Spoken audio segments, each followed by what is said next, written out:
in the Bhagavad Gita, this is what Sri Krishna tries to tell all of us through Arjuna. Do not think that you are the reason for everything.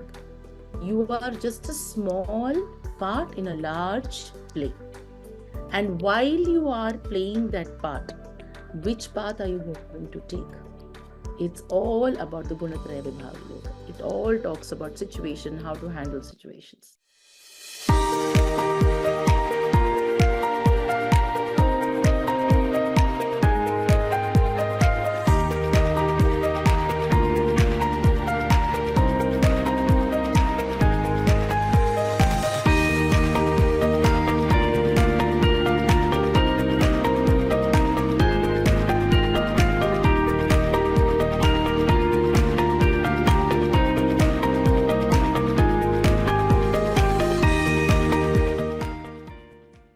We are going to talk about the introduction to the Trigunas.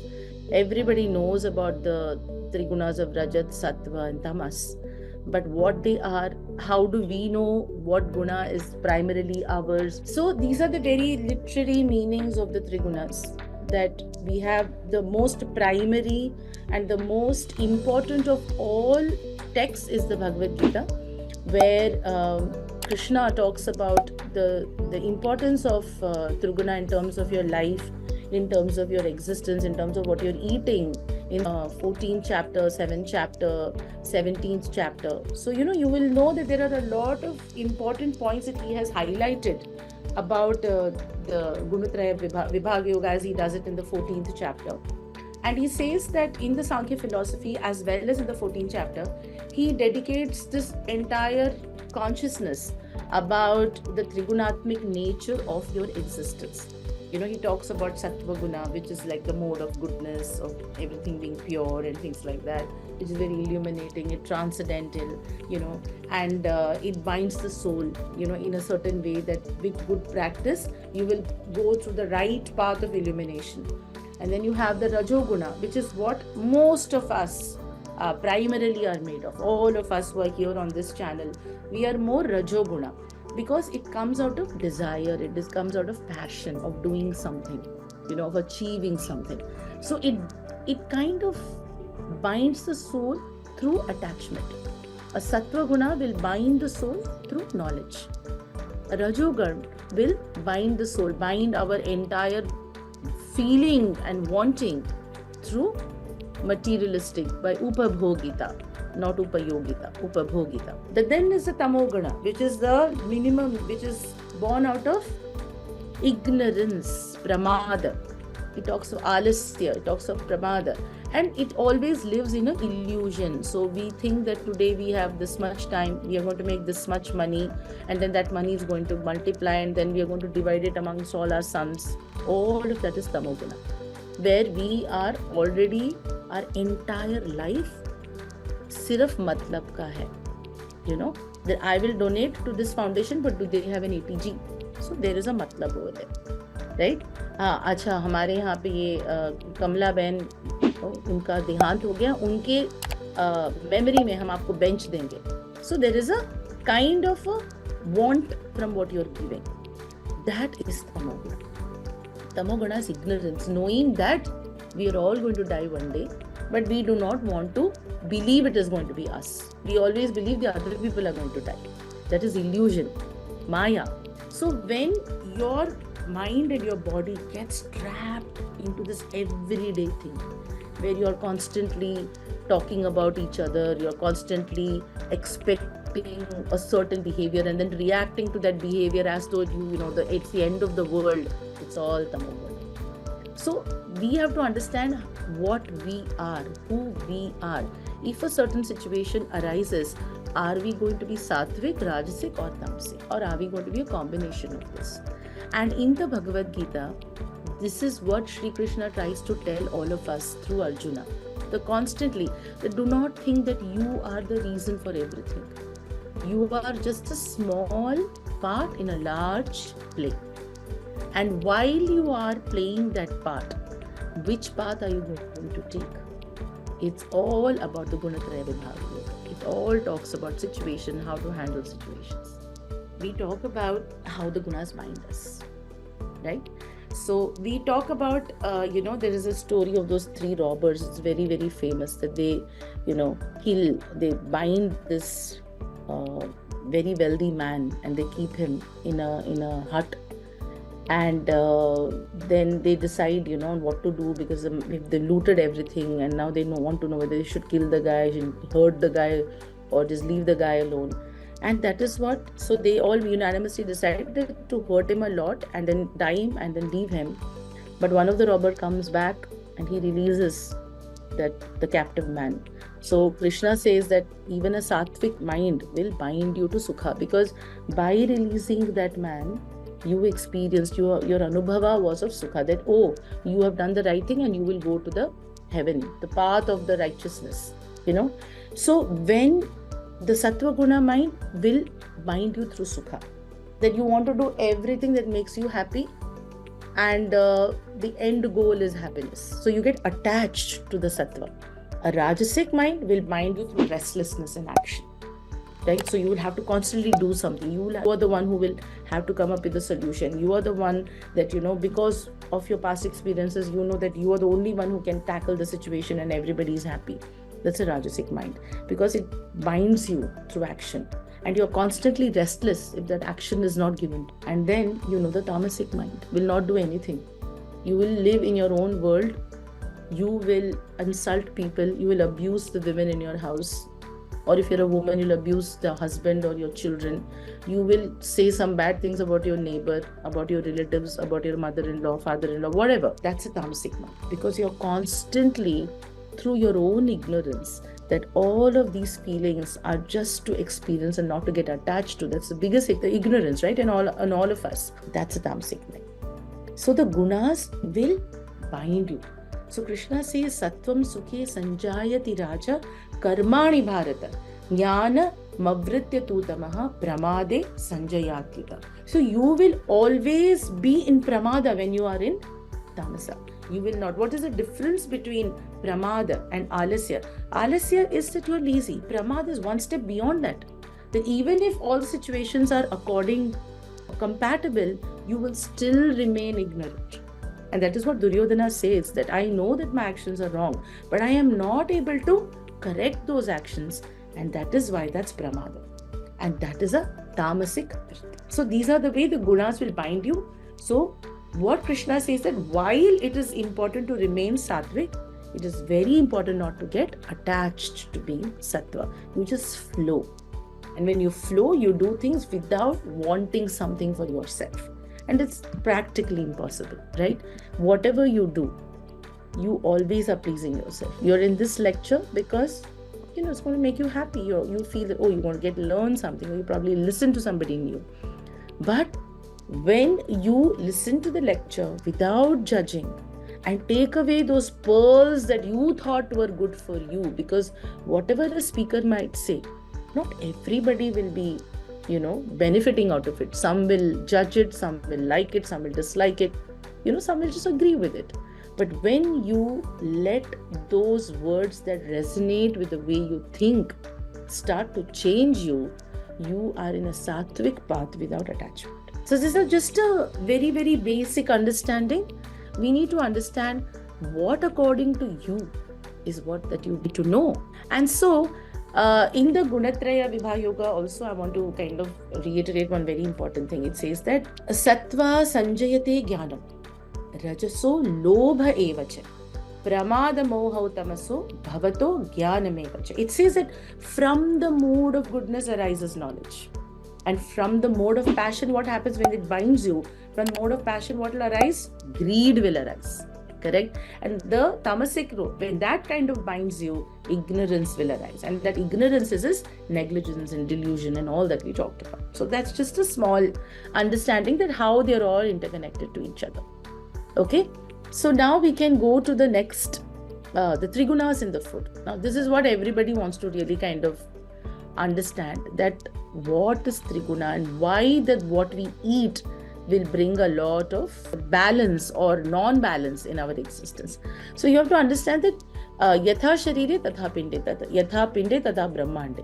Right? So whatever exists in the external universe, in the larger macrocosmos, exists in this earth, and that exists within our body.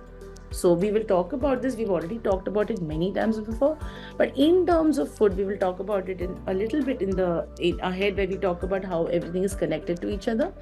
But our way of living, and most importantly, our choice of what we are eating, makes us who we are. So we are what we eat. It's absolutely in one line.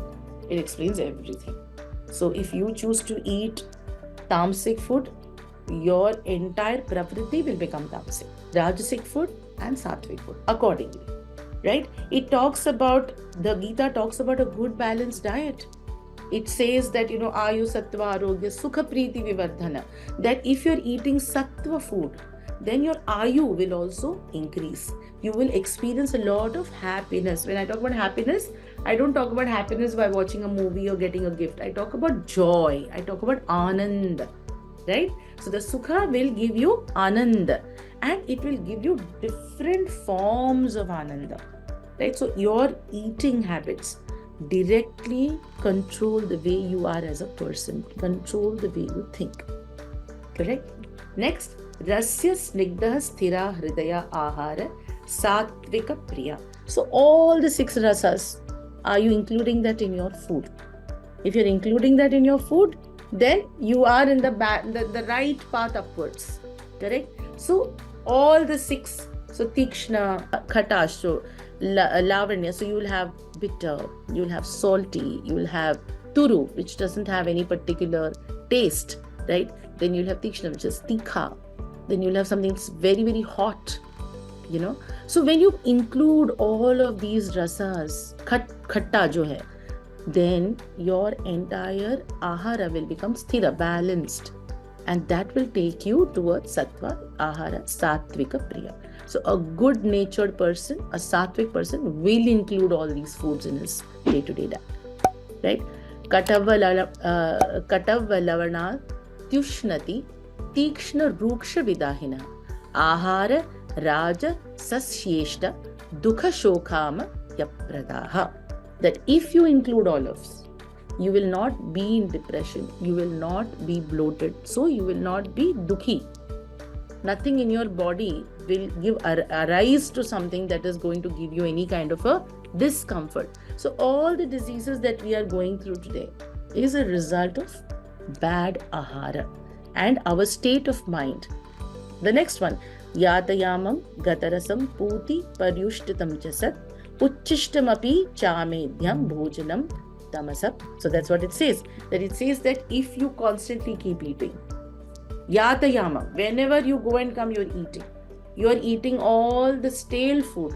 When you are eating food that are non-living, when you do all of these, when you put it in the fridge and then you remove it, and then you don't get amras in winter, so you store it in the summer, and then all of this, they will make you go towards tamasa, towards the pravriti of tamasic nature.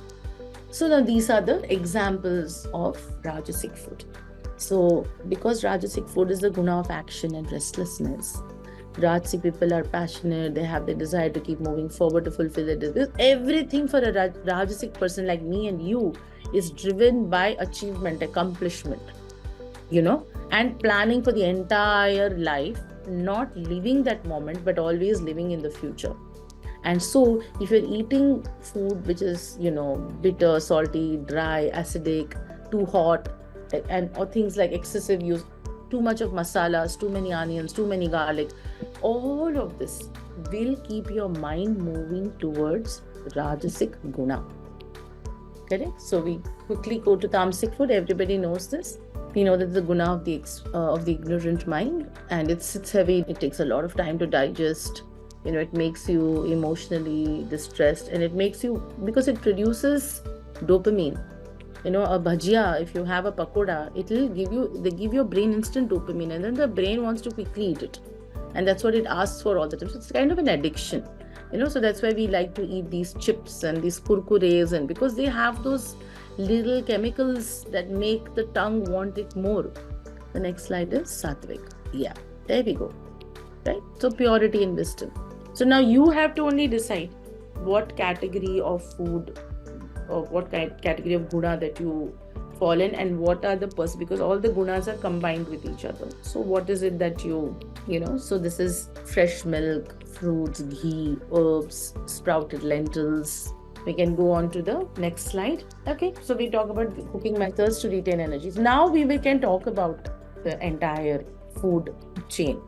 At this point, I would request if people can be given a chance to ask questions, because then the entire talk today is about interaction. So if you've written the questions, I can answer. Let me just check in the chat box if you ask me any questions, and I will answer those questions.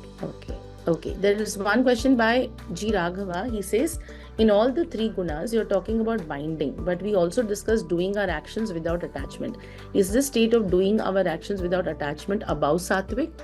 It means the state beyond the three gunas you're talking. Okay, so let's talk about the first part.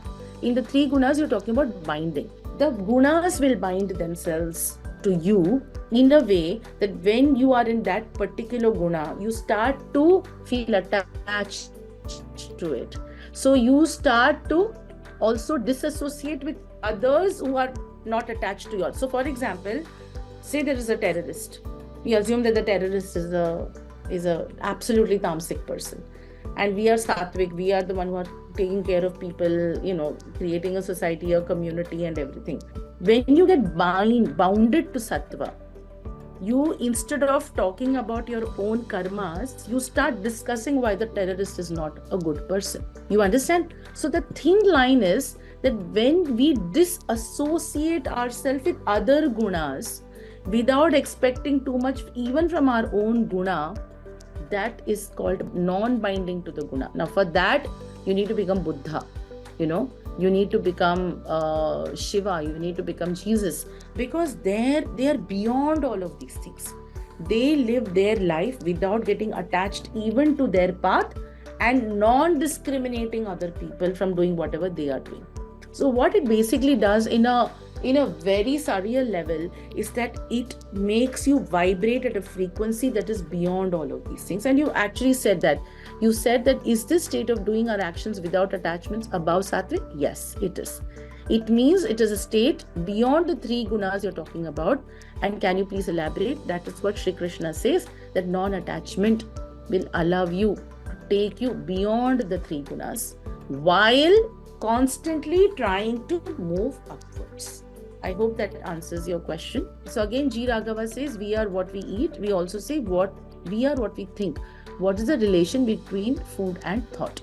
Okay, so I think it's clear from the slides that what you eat will influence your mind and your brain. So if you're going to constantly eat non-vegetarian food or fried food or preserved food or constantly eating at the restaurant, it will take you to that path. And when it takes you to that path, what do you realize? You realize that you are become lazy. You do not want to unnecessarily go out if you do not want to do. You probably don't start discontinuing with people who are on the other path. So what it makes you even more sluggish. So it is a vicious cycle. So when you start correcting your diet, so for example, you create a disciplined plan. You say, okay, I love to eat non-vegetarian food, or I love to go out. I'm going to do it once a week or once a month.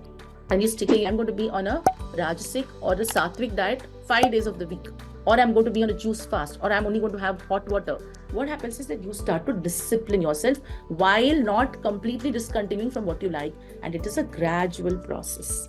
Slowly but surely, that attachment that you have will start to liberate itself. And many cases, I'm sure you have seen these cases, heard of it. I have seen it in my life, that I know of strong Muslim Parsi families that were having non-vegetarian food all 4 times a day, and as they grow older, they completely discontinue and they don't even want to look at non-vegetarian food. So that means that your entire life, you are transcending from something that is absolutely basic to something that will take you to a different level of understanding.